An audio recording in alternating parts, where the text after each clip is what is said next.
In this video, I'm going to show you how to share a file using the Google Drive node in N8N. If you want to automate file sharing inside your workflows, this is a quick and useful process that can save you time and make your automation much more efficient. And if this video helps you out, make sure to hit the like button and subscribe for more N8N tutorials. Let's jump right in. First, open the workflow you want to work on inside N8N.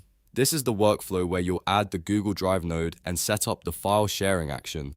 Once your workflow is open, look at the nodes panel on the side. This is where all the available nodes are listed, and this is also where you'll find the Google Drive node.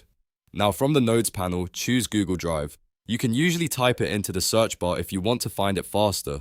After selecting it, add it to your workflow. Once the node is in place, open its options so you can configure the action. Next, choose Share File. This is the specific operation that allows you to share a file through Google Drive. When you select it, N8N will show you the settings you need to complete before the workflow can run correctly. At this stage, you're telling N8N exactly what kind of Google Drive action you want it to perform. Now, you need to configure what to copy. This is where you decide which file or file details should be included in the sharing process. Make sure the correct file is selected and double-check the settings so the node is working on the right item. Depending on your workflow, this may involve choosing the file reference, setting the file source, or defining the value that should be passed into the node. Once that is configured, review everything carefully before saving your workflow. A small mistake here can cause the wrong file to be shared, so it's always worth checking the setup one more time. After that, you can run the workflow and confirm that the Google Drive node shares the file the way you want it to. And that's it! You've now learned how to share a file using the Google Drive node in N8N.